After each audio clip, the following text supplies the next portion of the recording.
He did not find the other man. The other man found him, and that was the first warning sign he ignored. Daniel Crew was invisible, not literally, but in every way that felt real. He was invisible. He worked 8-hour shifts at a retail store, same uniform every day, same tired smile for every customer, same walk home through the same streets. Nobody looked at him twice. Not at work, not on the street, not anywhere. He was 28 years old, and he had already started to feel like a background character in someone else's story, like life was happening loudly all around him, and he was just standing nearby, watching. One night, lying in bed scrolling through his phone, he found the account. He almost kept scrolling. Then he stopped. The man in the photograph looked exactly like him. Not similar, not almost, exactly.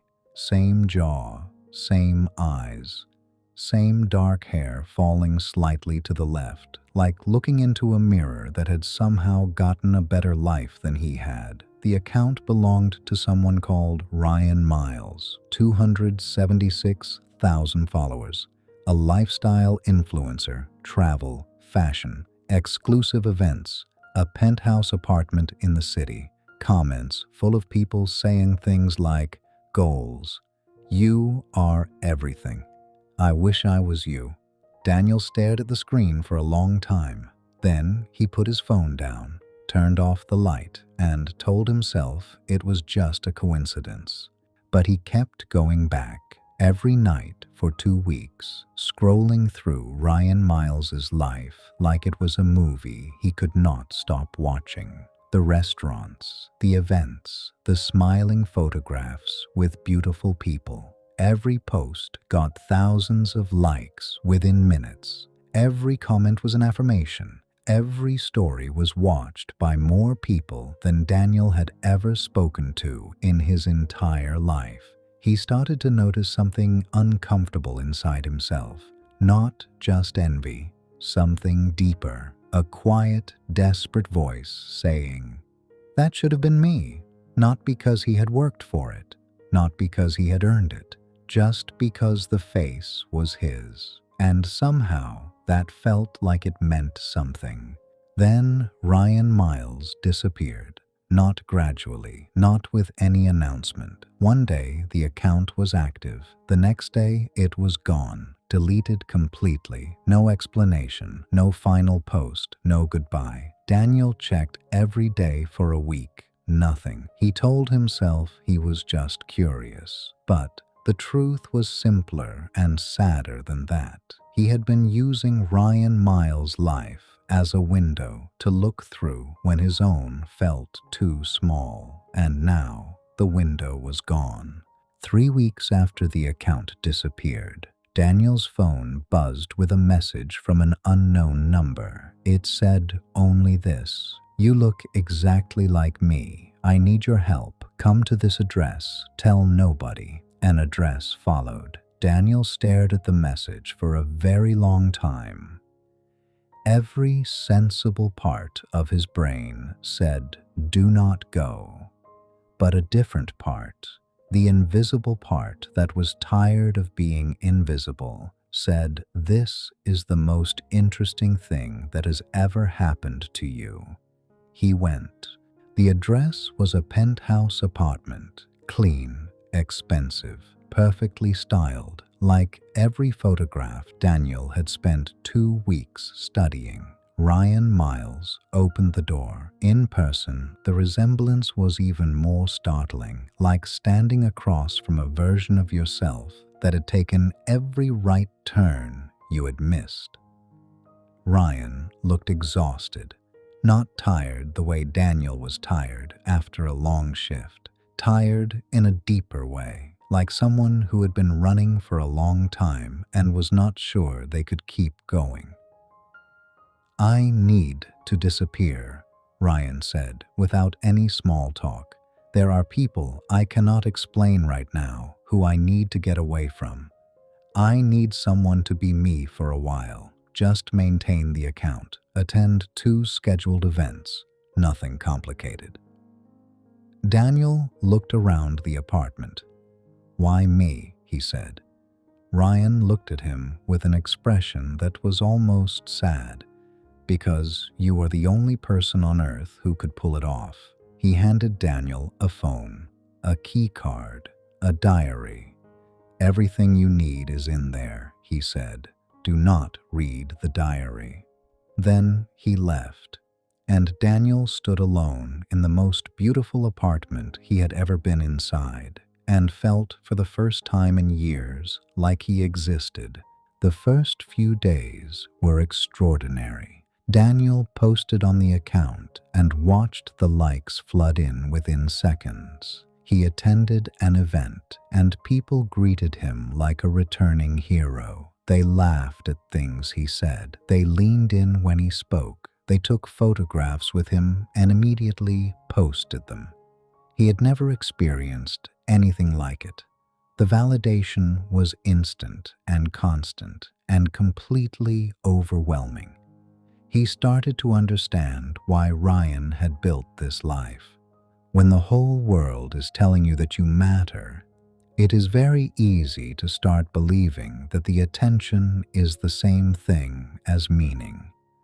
But something else was happening underneath the surface, something quieter and more uncomfortable. Every conversation felt like a performance. Every smile felt borrowed. Every compliment landed on a person who was not actually him, which meant it never quite reached him. He was surrounded by more people than he had ever been around, and somehow felt more invisible than ever. On the 5th night, he opened the diary. He knew Ryan had told him not to. He opened it anyway. The first few pages were normal enough. Business notes, event schedules, brand partnerships. Then, about a third of the way through, the tone changed completely. The handwriting became smaller, more urgent. "They have been watching the apartment for 3 weeks. I do not know who sent them. I only know it started after I posted the São Paulo photographs. Something in the background of one image. Something I was not supposed to capture." Daniel kept reading. "I have reported it twice. Nothing happened. I think someone with influence is involved. I cannot stay, but I also cannot simply vanish without someone holding the account, or they will know immediately that I am gone." Daniel turned the page. "Whoever reads this, I am sorry. I did not know who else to call. The life looks perfect from the outside. I need you to understand something important.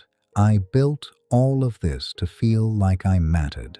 Every follower, every like, every sponsored post. I built it because I was terrified that without it, I was nothing. And the terrifying truth I found too late is this: I still feel like nothing, just with better lighting." Daniel closed the diary. He sat in the middle of Ryan's perfect apartment, surrounded by Ryan's perfect things, performing Ryan's perfect life, and felt the specific sharp pain of someone who has just recognized themselves in a warning they are too late to avoid. He called the unknown number. Ryan answered on the second ring. "I read the diary," Daniel said. Silence. "I know," Ryan said quietly. "Are you safe?" Daniel asked. "For now," Ryan said. "Are you okay?" Daniel looked around the apartment, at the perfectly arranged furniture, the carefully positioned lighting, the phone full of strangers who thought they loved a person who did not exist. "I think I came here because I thought your life would fix something in me," Daniel said. "I know," Ryan said again. "I built this life for the same reason. It does not fix anything. It just makes the emptiness look more expensive." Daniel left the apartment the next morning. He left the phone, the key card, the borrowed life. He walked home through the same streets he always walked, same ordinary morning, same ordinary neighborhood. But something felt different, not fixed, not solved, not suddenly easy, just honest. For the first time in a long time, the person walking down that street was actually him, not a copy, not a performance, not someone else's reflection, just Daniel, invisible to most of the world, but finally quietly visible to himself. And that felt like the beginning of something real. It is very easy to look at someone else's life, their confidence, their success, their highlight reel, and believe that if you could just have what they have, you would finally feel like enough. But here is what nobody posts about. The validation of strangers cannot fill the space that self-worth is supposed to occupy. You can borrow someone else's life. You can wear their clothes, speak their words, perform their personality, but every compliment will land on a costume, not on you. And deep down, you will always know the difference. True self-worth is not found in followers or recognition or beautiful apartments. It is built slowly and quietly, through honest choices, real connections, and the courage to be exactly who you are, even when who you are feels invisible to the rest of the world, especially then. Have you ever looked at someone else's life and felt like yours was not enough? Tell me in the comments and share this with someone who needs to hear it today.